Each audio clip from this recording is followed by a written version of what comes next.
Maligayang piyesta po sa inyong lahat. Parang hindi maligaya. Maligayang piyesta po sa inyong lahat. O bahagi ho, no? Nawa ay makita natin kapag tayo ay nagpe-piyesta, no? Ay nawa ay tayo ay mapuno, no? Ng kagalakan. Kaya nga po tayo nagpe-piyesta, no? Kasi tayo nagagalak, no? Kaya nga sabi ni Maria Ellen, ang puso ko'y nagpupuri sa Diyos. Isa po makita natin na signales na mga makadiyos ay ang kagalakan. Kasi nandulog na Jesus. Anong sabi nga niya? Makihati ka sa aking kagalakan.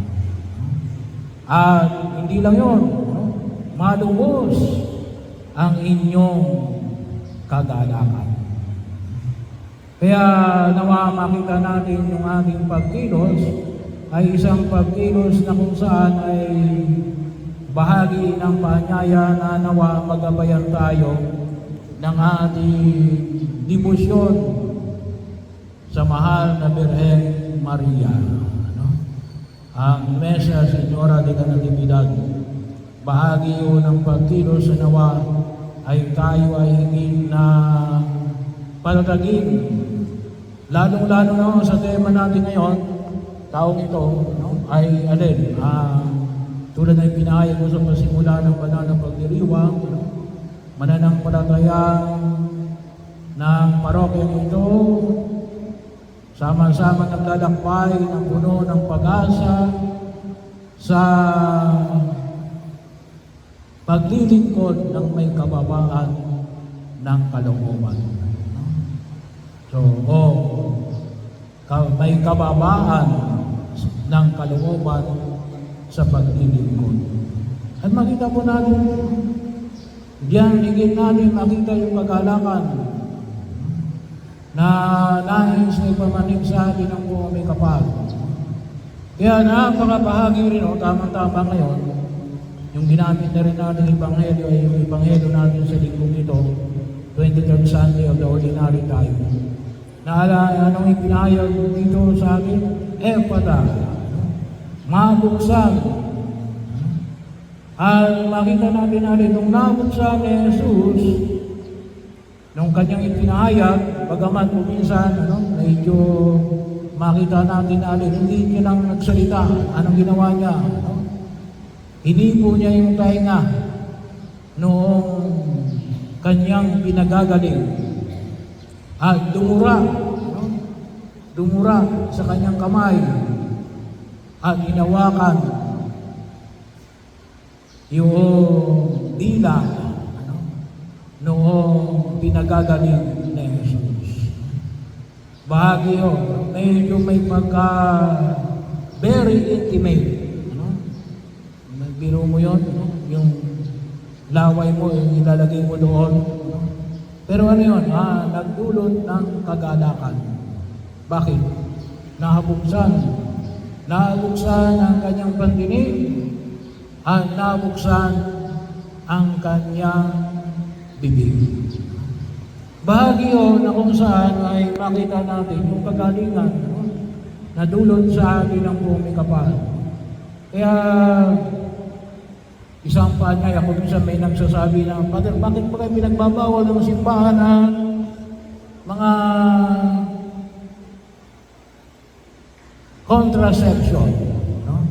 Yung mga, kung tawagin natin, IUD, vasectomy, ay bahagi. Kasi bakit? Sinasarado nun no? Sinasarado nun kapag kayo ay bahagi na kung saan yung makita. Kaya kung minsan, nasabi ng iba na, bakit ako nagkakaroon ng mga sakit, hindi makalabas. Kaya lalabas mo sa ibang bahagi ng katawan. Kaya pagkakataon lang kung saan yung makita natin, kinakailangan tuloy-tuloy ang daloy. No? At hindi sa lahat, tuloy-tuloy yung daloy ng alin? Ng biyaya ng Diyos. Para natin makita yung patuloy na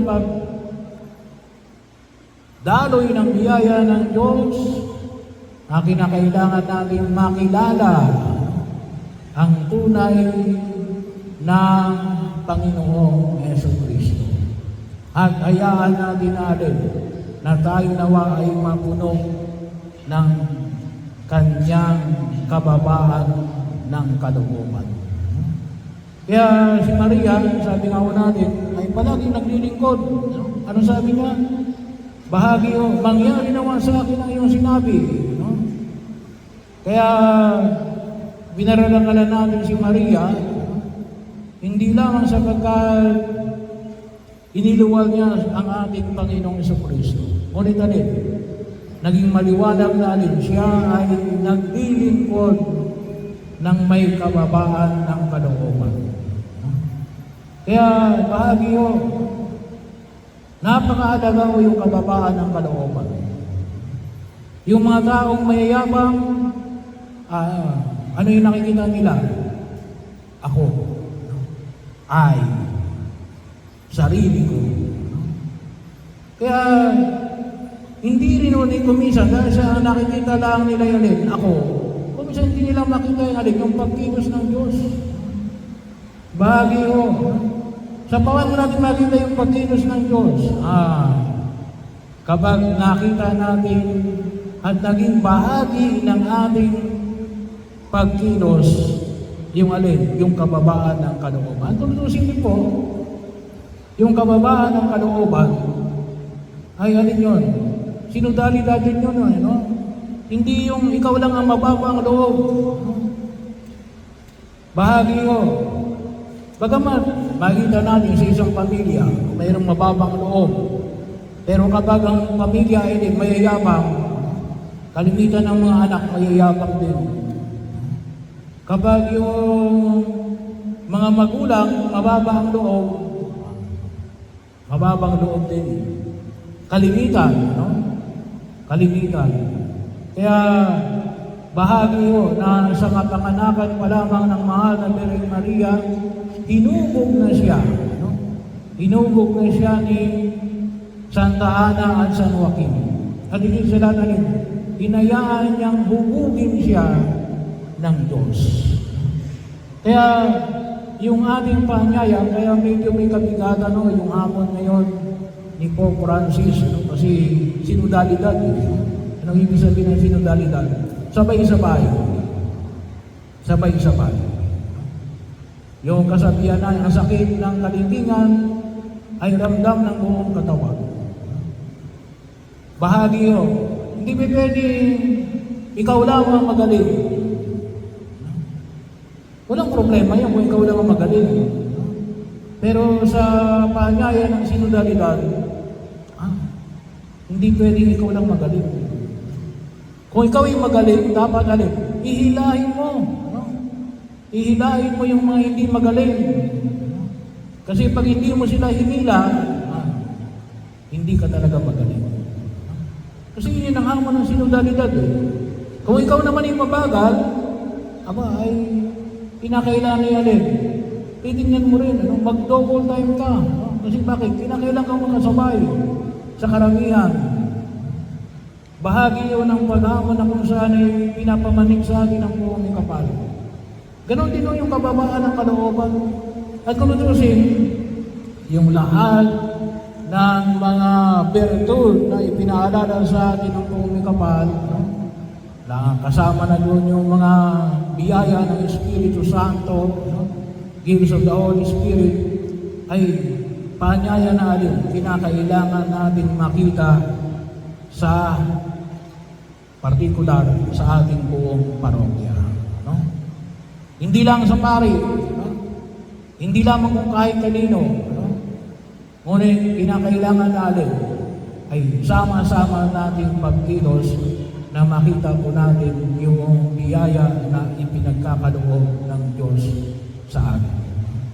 At hayaan natin tulungan tayo, humingi tayo ng tulong saan? Sa mahal na Birheng Maria. Sa mahal na Birheng Maria. Kaya nga, sa kanyang paanyaya, sa kanyang mga libo, sa pagdidibusyon sa kanya, ay nawa makita natin yung higit na pagtugon sa biyaya na ipinagkakaloob ng Poong May Kapal. Na alin, tayong lahat ay sama-sama. Hindi yung ilan lamang, kumaawi ay sama-sama. Kaya, pagkakataon na kung saan ay lahat ay mayroong gagampanan ng pagkilos. Kinakailangan ang lahat ay may ginagampanan ng pagkilos. Kahit na ito lang ang kaya ko, at least, ay pagsama-samahin natin. Kaya di po tayo nagpapasalamat, ay tayo ay nakaligong para dito sa ating bell at sa ating mga programa. Yung pong ating bell tower ay kapag bimbusan na lang natin yung kapag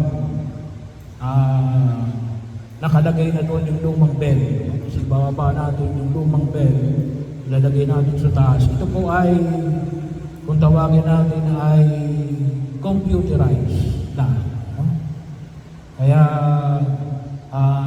aayusin na lang natin na ma-maintain natin ang mayroon din pamamaraan ng pangangalaga sa nabanggit na bell. At tayo higit na magpasalamat. Magpasalamat tayo sa biyaya na ipinagkakaloob ng Poong May Kapal. Mabuksan tayo, mabuksan, lalong-lalo na alin, yung ating kababaan ng kalooban. Sabagat maraming himala ang nais na ipakita sa atin ng Diyos. Napakaraming himala na nais niyang pakinabangan natin habang tayo tumatahak sa daigdig na ito. At nawa, maranasan natin yung paanyaya na ipinapahayag katulad ng paanyaya na nakita natin sa mahal na Birheng Maria. Ang puso ko'y nagpupuri sa Diyos na aking tagapagligtas. Nawa mapuno tayo ng pagpupuri sa Diyos na ating tagapagligtas. Mabuksan tayo, mabuksan yung ating kalooban. Nawa tayo ay mga taong puno palagi ng pasasalamat. Hindi puno ng reklamo. Kalaban ng reklamo ang mga taong bahagi ng kung saan hindi yan makapagpapasalamat. Pero kapag ikaw ay nagpapasalamat, mababawasan niyo yung reklamo. Bahagi yun na paanyaya ng Poong May Kapal. Kaya po yung mga tao reklamo, reklamador, malungkot yan. Yan ay palaging galit sa mundo. Meron ka na ba nakita nagreklamo na nakangiti? Hindi. So bahagi yun. Hindi ko sinasabi na we do not need to improve. Pero yung pagtingin na alin, maging appreciative tayo sa mga biyaya na ipinagkakaloob ng Poong May Kapal. Yung mga kahinaan at kakulangan, isang tabi natin. Pero alin makita natin? Yung higit na pagkapala. Instead na sabihin natin ay, hindi tayo nakakuha ng 3 bell. Magpasalamat pa rin tayo kasi bakit? Meron tayo 1 bell. Bahagi yun na nawa ay huwag natin kalimutan. Pagpapasalamat sa mga tao, pamilya, sa angkan at tumugon sa ating panawagan sa pagkilos na ito. Bahagi yun, lahat ng inyong pagtulong, hindi lang mo sa bell, pero anumang mga programa natin, na nawa makita natin na alin, we participate, bahagi mo yun. Pero higit sa lahat, makita natin na alin, nagagalak tayo. Sabi nga ay, cheerful giver. Cheerful giver. Baka nga nagbigay tayo, masama ang loob natin. Hindi. Nais ng Diyos na alin, sa inyong pagbibigay, ay katulad ni Maria, tayo ay napupuno ng kagalakan. At kung itusin, yung kagalakan na yan ang magdulot sa atin ay higit na pagkilos natin sa biyaya na ipinagkakaloob ng Diyos. Pero, sabi ko nga, hilingin natin ang biyaya ng kababaan ng kalooban sa ating paglilingkod. Sabagal sa tunay lamang ng kababaan ng kalooban, madali natin makita ang pagkilos ng Diyos sa buhay natin. Mahal na Birhen Maria ng kapanganakan, ipanalangin mo kami.